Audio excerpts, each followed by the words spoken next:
अस्सलाम वालेकुम, welcome back to innovate IT zone. आज के वीडियो लेक्चर हम लोग स्टार्ट करने वाले हैं न्यू प्लेलिस्ट जो कि टेक्निकल एंड बिजनेस राइटिंग के ऊपर है और ये भी हमारा एक मेजर सब्जेक्ट ही होता है। ठीक है, माइनर थोड़ा हमने रिपोर्ट्स कैसे लिखने होते हैं, इनके आगे जाकर जो हम लोग बिजनेस करेंगे उनमें भी ये बहुत ज़्यादा हेल्पफुल होने वाली हैं। तो आपने इसको बिल्कुल ऐसे ही करना है जैसे आपका ये बिल्कुल मेजर सब्जेक्ट होता है। ठीक है, इसका भी अगर हिसाब किताब लगाएं तो इसकी भी क्रेडिट और 3 ही होते हैं। जिनका क्रेडिट और कम होते हैं, 1 होते हैं, 2 होते हैं, वो आपके माइनर सब्जेक्ट में होते हैं।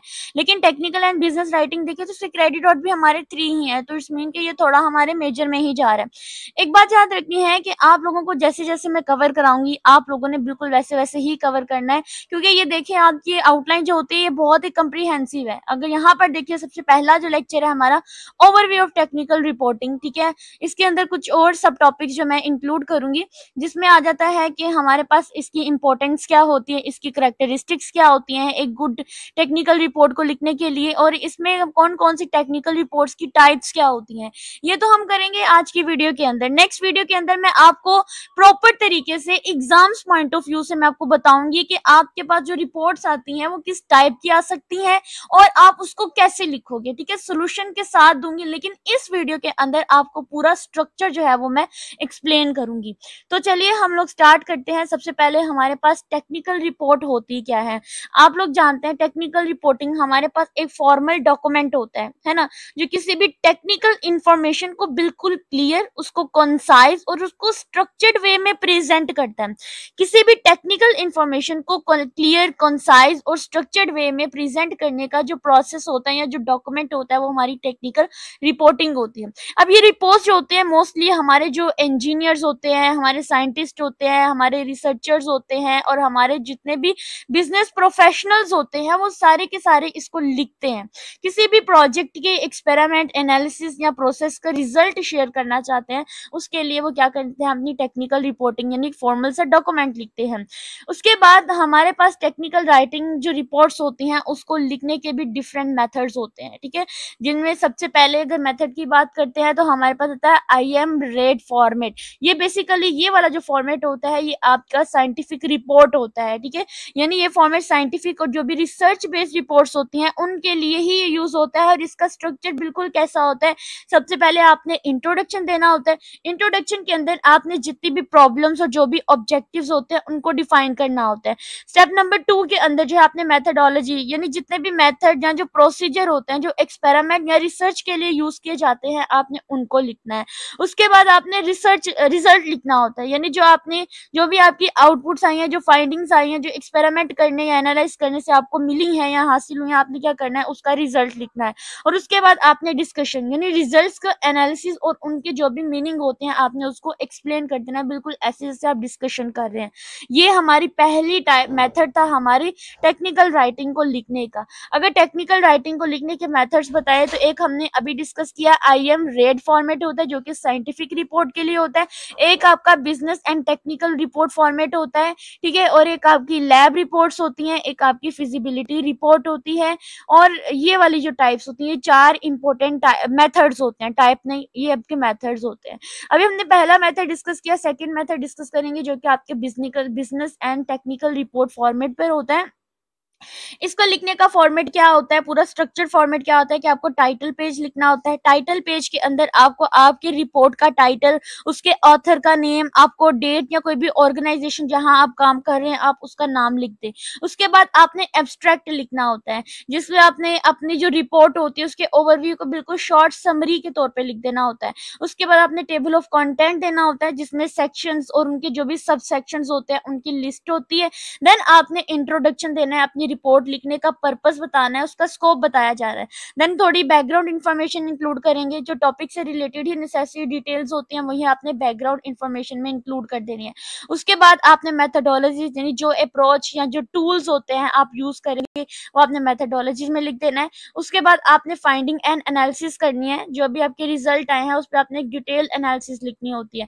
उसके बाद आपने कंक्लूजन एंड रिकमेंडेशंस लिखनी होती है, जो भी आपकी आउटपुट्स आई हैं जो आपने फ्यूचर रिकमेंडेशन जो आप प्रोवाइड कर सकते हैं आपने उसको समराइज करके लिख देना है। उसके बाद आपने रेफरेंस देना होता है, ठीक है, यानी जो भी सोर्सेज आपने जहाँ से सारी फॉर्मेट देकर लिखा है या जो रिसर्च पेपर आप यूज करते हैं उसको आपने एज ए रेफरेंस जो होता है आपने टेक्निकल रिपोर्ट्स के अंदर जो होता है वो लिख देना होता है। और देन आपने अपेंडिसेस लिखनी होती हैं। इसमें क्या होता है कि एक्स्ट्रा इन्फॉर्मेशन होती है जो कि ऑप्शनल होती है, इतनी जरूरी नहीं हो सकती है, लेकिन रिपोर्ट का पार्ट नहीं होती है ये, ठीक है, ये आप इंक्लूड कर सकते हैं लेकिन रिपोर्ट का पार्ट नहीं होती है। ये आपका सेकंड मेथड था अपनी टेक्निकल और जो भी बिजनेस रिपोर्ट फॉर्मेट को लिखने का।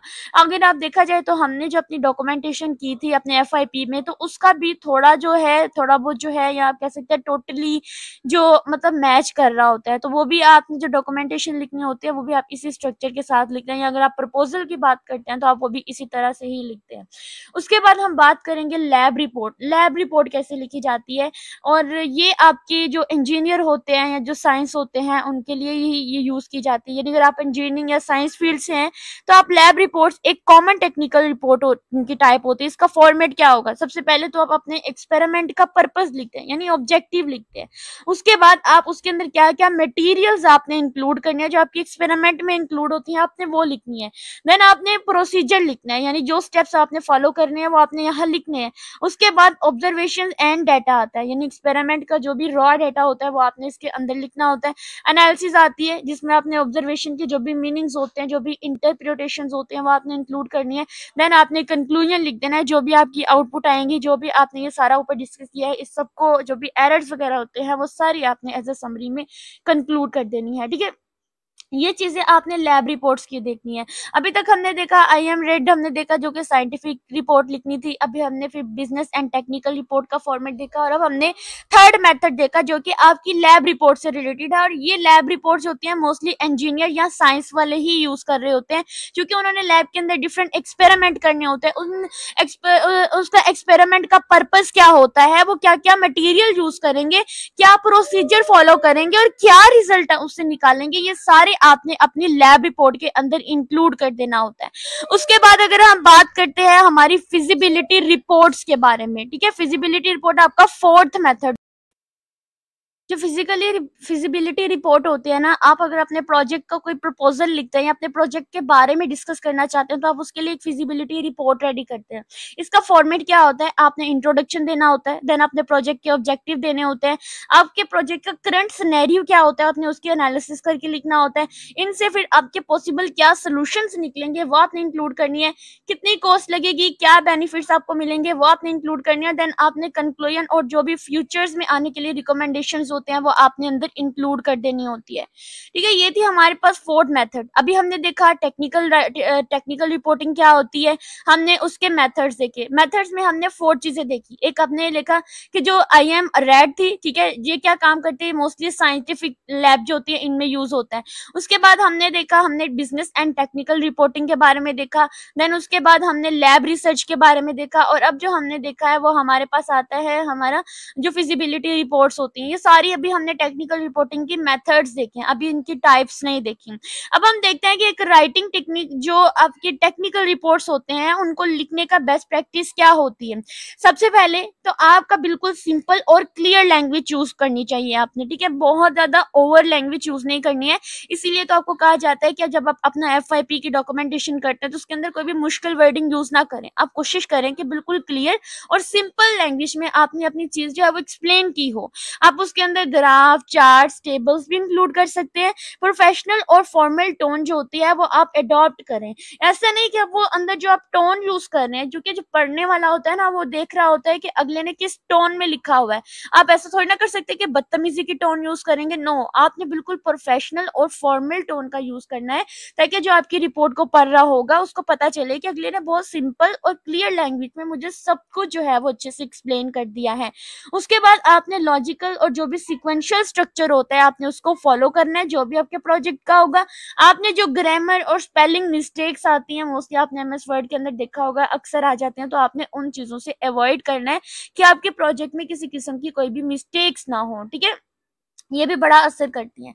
उसके बाद अगर हम देखें टेक्निकल रिपोर्ट की इंपॉर्टेंस क्या होती है, सबसे पहली बात ये कि आपके जो डिसीजन मेकिंग होती है उनके लिए ये बहुत इंपॉर्टेंट होती है। ठीक है, जब आप एक टेक्निकल रिपोर्ट लिखते हैं, बिजनेस और जो टेक्निकल एनवायरनमेंट्स होते हैं उनमें डिसीजन मेकिंग बिल्कुल एक्यूरेट और वेल डॉक्यूमेंटेड इंफॉर्मेशन पर डिपेंड कर रही होती है, तो आप डिसीजन मेकिंग के लिए बहुत हेल्पफुल होती है और इसके लिए मोस्टली हम लोग फिजिबिलिटी रिपोर्ट का ही यूज कर रहे होते हैं।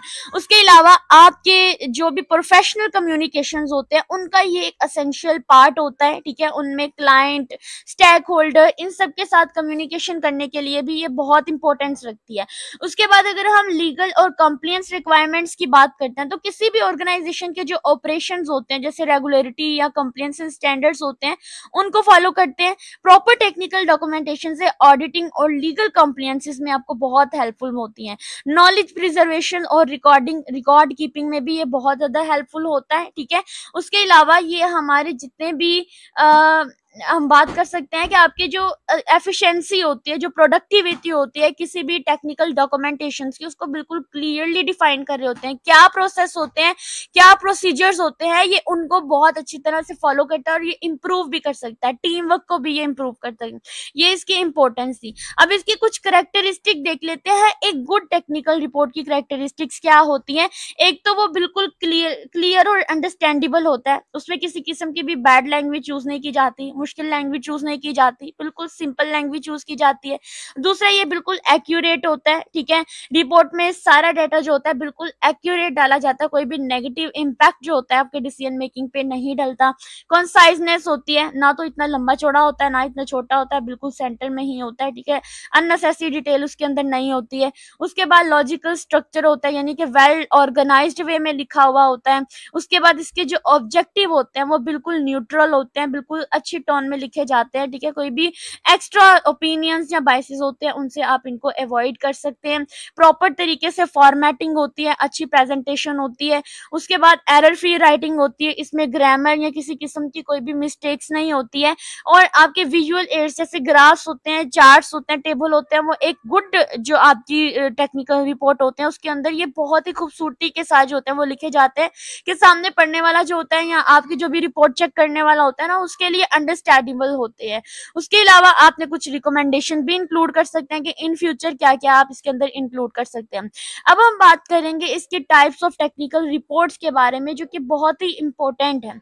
आपको ये एग्जाम्स में हो सकता है कि वो इससे डायरेक्टली भी पूछ सकते हैं या आपको कोई सिनेरियो दे सकते हैं कि आप इसके ऊपर रिपोर्ट लिखें, तो वो आपको नेक्स्ट वीडियो के अंदर मैं एक्सप्लेन कर दूंगी। अभी मैं आपको इसकी टाइप्स और उनके जो भी स्ट्रक्चर है, अभी हमने ऊपर इनके मेथड पढ़े वही इसके स्ट्रक्चर भी होते हैं, इनको ही फॉलो करेंगे। ठीक है, सबसे पहले हमारे पास जो टाइप्स आती है वो हमारे पास फिजिबिलिटी रिपोर्ट आती है। ठीक है, इसका पर्पस क्या होता है कि किसी भी प्रोजेक्ट का या जो आइडिया होता है उसकी फिजिबिलिटी यानी प्रैक्टिबिलिटी चेक करने के लिए आप इस फिजिबिलिटी रिपोर्ट को लिखते हैं। मोस्टली ये आपके business, engineering, construction, IT project होते हैं, इनके अंदर यूज किया जाता है। इसका अगर स्ट्रक्चर देखते हैं ना तो ये इंट्रोडक्शन होता है, पहले हम लिखते हैं, फिर आपने जो भी प्रॉब्लम आती है, किस वजह से आप अपना प्रोजेक्ट लिख रहे हैं, वो आपने प्रॉब्लम स्टेटमेंट देनी होती है, पॉसिबल सोल्यूशन क्या होता है वो लिखना है, कितनी कॉस्ट है, कंक्लूजन क्या है, यानी जो अभी हमने मेथड्स देखे हैं फिजिबल रिपोर्ट के वो आपने इसके अंदर इसके स्ट्रक्चर के अंदर लिख देने होते हैं। ठीक है, उसके अलावा हम बात करेंगे रिसर्च रिपोर्ट जो कि साइंटिफिक और इंजीनियरिंग रिसर्च रिपोर्ट्स होती हैं, उसका मेथड भी हमने देखा और उसके लिए जो हमने मेथड नंबर 1 देखा था IMRAD फॉर्मेट, उसी को ही ये फॉलो करता है। अब इसका पर्पस देख लेते हैं। ये साइंटिफिक या जो भी इंजीनियरिंग रिसर्च होते हैं उनके रिजल्ट को डॉक्यूमेंट के अंदर लिख देता है। मोस्टली आपके जो अकेडमियां होते हैं, लाइब्रेरी, लेबोरेटरीज होती हैं, साइंटिफिक स्टडीज होते हैं, उन सब के अंदर इंक्लूड किया जाता है। उसके अलावा बिजनेस रिपोर्ट जो अभी हमने technical and business writing report के बारे में बात की थी, जो मोस्टली आपके प्रोजेक्ट प्रपोजल या जो भी परफॉर्मेंस होते हैं या बिजनेस प्रोसेसेस होते हैं उनको एक्सप्लेन करने के लिए लिखा जाता है। उसका स्ट्रक्चर भी ऑलरेडी हम लोग डिस्कस कर चुके हैं, यानी जो ऊपर हमने मेथड्स डिस्कस किए हैं वही मेथड्स आपने इनकी टाइप्स में भी इंक्लूड करने हैं। उसके बाद टेक्निकल प्रपोजल रिपोर्ट्स, इसको भी हम लोग देख चुके हैं। अब हम 5 वाली बात करते हैं जो कि है प्रोग्रेस रिपोर्ट। अब जो प्रोग्रेस रिपोर्ट होती है ना, इसका क्या पर्पस होता है कि कोई भी जो ऑनगोइंग प्रोजेक्ट होते हैं या जो टास्क होते हैं उनकी प्रोग्रेस को डॉक्यूमेंट करना होता है। जैसे IT प्रोजेक्ट होते हैं, कंस्ट्रक्चर होते हैं, रिसर्च प्रोजेक्ट होते हैं। इसका स्ट्रक्चर क्या होता है, आपने सबसे पहले प्रोजेक्ट का ओवरव्यू देना होता है, जो काम आपने कंप्लीट कर लिया होता है उसके बारे में लिखना होता है, जो काम इन प्रोग्रेस है, जो भी चल रहा है, आपने उसके बारे में लिखना है, जो जो इश्यूज या चैलेंजेस आपको फेस करने पड़े हैं आपने वो लिखने हैं और फिर आपने नेक्स्ट स्टेप लेना है कि इन चैलेंजेस इश्यूज को सॉल्व करने के लिए आपने नेक्स्ट जो स्टेप होता है वो क्या लेना है। जैसे अगर हम अपनी बात कर रहे हैं, अगर हमसे कोई प्रोग्रेस रिपोर्ट मांग लेता है हमारे प्रोजेक्ट की, तो हमारा जितना काम, पहले तो हम अपने प्रोजेक्ट का ओवरव्यू देंगे, हमारा प्रोजेक्ट क्या है, क्या पर्पस है, क्या स्कोप है। देन हम कोई हमसे पूछेगा, क्योंकि अभी हमने आधा काम कर लिया, तो हम जितना काम कर लिया है वर्क कंप्लीटेड पॉइंट्स के अंदर हम इंक्लूड कर देंगे, और जब भी इन प्रोग्रेस है उसको लिखेंगे, और किन किन वजह से, जैसे टाइम है वो डिले हो चुका है या कॉस्ट नहीं है, इस वजह से भी हम लोग इसके अंदर ये इशू आया और नेक्स्ट स्टेप हम क्या लेंगे वो हमने उसके अंदर लिख देना होता है। उसके बाद अगर हम बात करते हैं, नेक्स्ट आती है इंसिडेंट रिपोर्ट। इंसिडेंट रिपोर्ट क्या होती है, इसका पर्पस क्या होता है कि किसी भी जो इवेंट या प्रॉब्लम को रिपोर्ट करना जो आपने एक्सपेक्ट नहीं की होती, अनएक्सपेक्टेड इवेंट्स और जो प्रॉब्लम्स होती हैं उनको रिपोर्ट करना, जैसे हॉस्पिटल्स हैं, आईटी सिक्योरिटीज है या वर्क प्लेस है, इनकी सेफ्टी के लिए आप लोग जो इंसिडेंट रिपोर्ट लिखते हैं, जिनमें आपने स्ट्रक्चर क्या होता है कि आपने सबसे पहले जो इंसिडेंट हुआ है उसकी डिटेल देनी है, क्या कॉजेज थे, क्या इफेक्ट्स थे, वो आपने इंक्लूड करना है। फिर आपने जो भी इन्वेस्टिगेशन की है या आप कराना चाह रहे हैं उनके फाइंडिंग्स या उनके रिजल्ट जो निकले आपने वो लिखने हैं। प्रिवेंटिव मेजर आपने कौन कौन सी कोशिश की है, जैसे मान लीजिए कि अगर आपका एक आईटी डिपार्टमेंट का कोई एक सर्वर क्रैश हो जाता है, तो आईटी डिपार्टमेंट क्या करती है, एक इंसिडेंट रिपोर्ट लिखकर इशू और सोल्यूशन जो होती है वो डॉक्यूमेंट कर देगी, ठीक है। उसके बाद आपकी जो आती है नेक्स्ट केस स्टडी रिपोर्ट आती है। इसमें क्या होता है कि किसी भी स्पेसिफिक केस को आपने डीपली एनालाइज करना होता है। इसका स्ट्रक्चर क्या होता है कि आपने सबसे पहले बैकग्राउंड लिखना होता है, केस बैकग्राउंड, फिर प्रॉब्लम स्टेटमेंट लिखने होते हैं, उनको एनालाइज करना होता है, उनके क्या रिजल्ट्स आएंगे और क्या कंक्लूजन्स आप इंक्लूड करेंगे, वो आप चीजें इसके अंदर इंक्लूड करेंगे, ठीक है। उसके बाद आपकी लैब रिपोर्टिंग आती है, जिसको हम ऑलरेडी डिस्कस कर चुके हैं कि आपकी लैब के अंदर जो मोस्टली इंजीनियर होते हैं वो यूज करते हैं।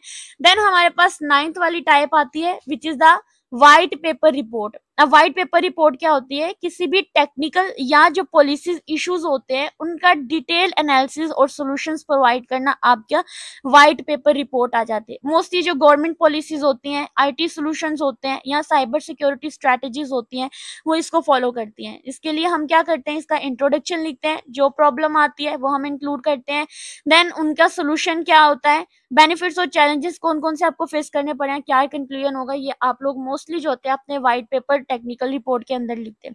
उसके बाद अगर हम बात करते हैं user manuals and instruction reports होती हैं, या बहुत सारी रिपोर्ट्स हैं, ठीक है। मैं आपको यहाँ पर मोस्टली वो सबसे कॉमन रिपोर्ट्स की बात कर रही हूँ। ये क्या करती है, आपको आपके सॉफ्टवेयर मशीन या जो प्रोडक्ट आप यूज कर रहे हैं उनसे रिलेटेड आपको गाइडेंस प्रोवाइड करते हैं, उसके लिए भी एक रिपोर्ट लिखी जाती है। सबसे पहले तो उसका इंट्रोडक्शन लिखा जाता है, देन आपके सेटअप का पूरा गाइडेंस दिया जाता है। जैसे आप अगर कोई सॉफ्टवेयर इंस्टॉल करते हैं तो आपके सामने पूरा एक एग्रीमेंट आता है, आपको गाइड किया जाता है उसके अंदर कि आपके ये सेटअप होता है, इसको आपने ऐसे से फॉलो करना है, क्या ट्रबल शूटिंग आती है, क्या आपके आंसर क्वेश्चंस होते हैं, वो सारे आपने इसके अंदर इंक्लूड करने होते हैं, ठीक है। उसके बाद आपने फॉर एग्जांपल अगर आपने किसी कंपनी से लैपटॉप बाय किया है तो आपने उस लैपटॉप को कैसे सेट करना है वो आपको पूरा इंस्ट्रक्शन देते हैं, पूरी रिपोर्ट देते हैं। उस रिपोर्ट को आपने यूजर मैनुअल्स या इंस्ट्रक्शन रिपोर्ट लिखते हैं। लास्ट वन आपकी जो टाइप आती है वो आती है एनवायरमेंटल इम्पैक्ट रिपोर्ट होती है। इसका क्या काम होता है, किसी भी प्रोजेक्ट या प्रोसेस का जो एनवायरमेंट होता है ना, उस पर होने वाले जो भी इफेक्ट्स होते हैं उसको एनालाइज करना होता है। आपका जो कंस्ट्रक्शन होता है, जो इंडस्ट्री प्रोजेक्ट होते हैं, रिन्यूएबल एनर्जी होती है, उनके बारे में आपने रिपोर्ट लिखनी होती है। प्रोजेक्ट का ओवरव्यू देंगे, आपने जो भी एनवायरमेंट का जो इम्पैक्ट असेसमेंट होते हैं उसके बारे में लिखेंगे, मिटिगेशन मेजर्स लिखेंगे और कंक्लूजन लिख देंगे, ठीक है। तो ये आज का लेक्चर आपका पूरा टेक्निकल रिपोर्ट को कवर कर रहा है, ठीक है। हर तरह की टाइप्स मैंने बता दिया, हर एक का स्ट्रक्चर बता दिया कि आपने कैसे लिखना है। नेक्स्ट वीडियो के अंदर हम इनकी थोड़ी सी एग्जांपल्स देखेंगे कि एग्जाम पॉइंट व्यू से आपको कैसे आ सकती हैं। होप सो ये लेक्चर आपके लिए हेल्पफुल रहा होगा। वीडियो अच्छी लगी हो वीडियो को लाइक कीजिए, चैनल को सब्सक्राइब कीजिए और कमेंट करना मत भूलिए। Thank you so much.